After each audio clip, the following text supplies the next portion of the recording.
реформа кылып атабыз деп мыйзамдарды алмаштырып атабыз, кайра жазып атабыз, жумушчу топторду түзүп атабыз, ага килтеген эл аралык же улуттук эксперт же болбосо дагы чоң ушундай иш-чараларды өткөрүп атабыз. Бирок чынында жөнөкөй адамдын көйгөйлөрү чечилбей келатат да. Анан ошол эле президентке барышып, Жогорку Кеңешке барышып, мына биз сону реформаларды кылып атабыз деп кагаз жүзүндө сонун нерселерди беришет, а чындыгында адилеттүүлүктү тапкан адам саны абдан аз да.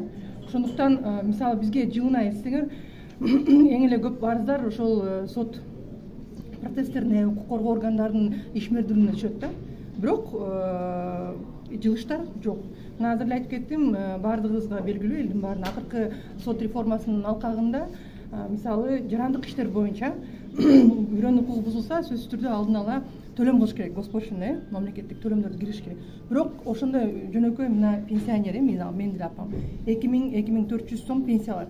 Кудай сактасын, эгерде анын укуктары бузулса, эгерде бирөө келип кандайдыр бир залалка келтирсе, сотко бере турган болсо, ошол бере турган залалканын 10%, же 15%ын алдын ала төлөш керек. Пенсионердин алдын ала ошол 100 000 сом же болбосо 50 000 сом десең, алдын ала төлөй турган кактын акча алат, пенсиясы 2,5 000 сом болгондочу.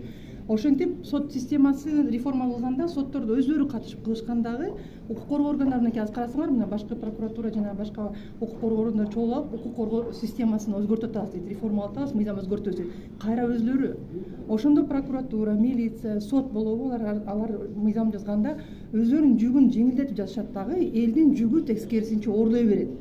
Мына сот адилеттүүлүгүнө, же болбосо укук коргоо органдарынын тездик ыкчам аракет кылганын көрүп атасыңарбы? Мына ачык эле мисал. Токмок шаарында көрдүк, эки кызды 70-тен ашкан аксакал зорлуктап келген.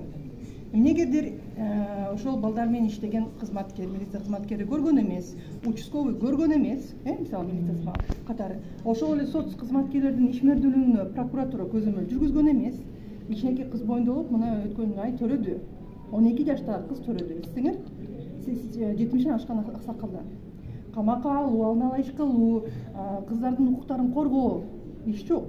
А ошол эле учурда мисалы Жаңы Абад облусунда бизде көйгөйүбүз бар.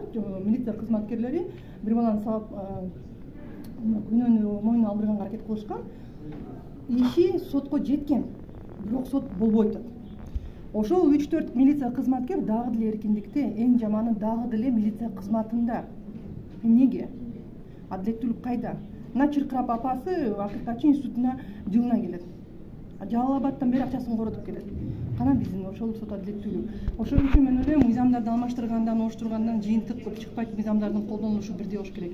Мыйзамдарыбыз биздин мамлекеттик кызматкерлер отписка жанагындай бюрократия эптеп, жумушка барып, кетип, эптеп, сонун кагаздары менен отчетторду берип коюп жетекчиликке, өзүнүн кайсы бир кызыкчылыгын, өзүнүн ушундай жакшылык, комфорттуу жашоосунан алыстап, эл үчүн кызмат кылган учур керек да. Биздин азыр кайсы гана реформа болсун, сөзсүз түрдө адамдар өздөрү айтыш керек. Мына элдик курултайды президент өткөрдү го, ошондо эл ачуу чындыкты айтышты. Герлер эмес кичелеп мындай мактап эткенге аракет кылды, чындык айткан адамдар да болду.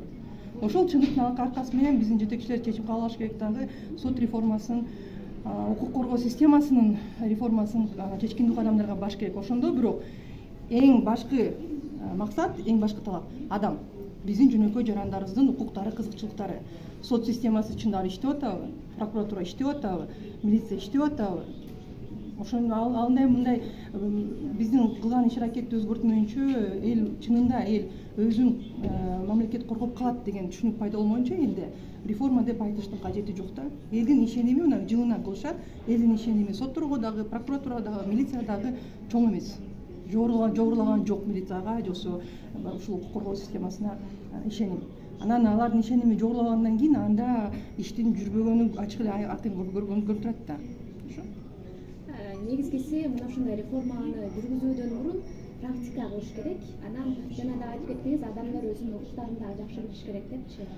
Албетте, карасаңар, мен 2017-жылы Бириккен Улуттар уюмуна барганда ошол Борбордук Азия мамлекеттерине, ошол Бириккен Улуттар тарабынан көрсөтүлгөн жардамдын көлөмүн карагамда, анан кийин бизге абдан чоң көлөмдөгү жардам көрсөтүлгөн, көптөгөн окуулар техникада өткөрүлгөн, мына биз айтып атабыз, теңчилик деп атабыз, айымдар менен эркектердин, балдарыбыздын укуктарын айтып атабыз, бирок дагы деле көйгөйлөр бар да. Теңчилик боюнча дагы, мыйзамдын баардыгыбызга бирдей колдонулганы боюнча дагы.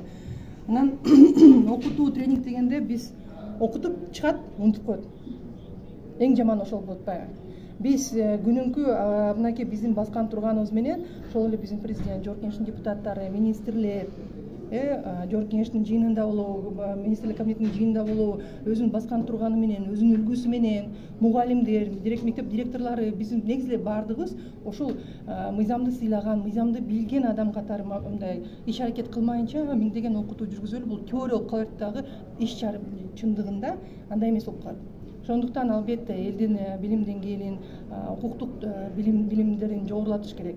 Бирок аны эми системдүү түрдө алда билим берүү министрлигинин реформасына тиешеси бар турабы? Аякта дагы жылына реформа болот. Бирок жыйынтык өзүнүн укугун билген адамдардын саны аз. Биздин өспүрүмдөр, жаштарыбыз тилекке каршы мамлекетке, бийликке, бийлик бутактарына өзүнүн ата энесине ишенбей калышты. Эсиңер жанагындай сексуалдык ыдык боюнча сексуалдык ыдык көргөн балдар ата энесине барбайт, мектепке барбайт, мугалимине айтпайт. Анда кимге барышат? Биз ошол убакытка келип калдык да, мындай башаламандык, биз мындай баарыбыз теңчиликтен эмес, кандайдыр бир хаос менен мындай бири-бирибизге эле атаандашып эле, анан мындай эч кандай бир жыйынтыгы жок, эл үчүн кызмат кылуу менимче анчалык жакшы деңгээлде болбойт атты. Сизге рахмат.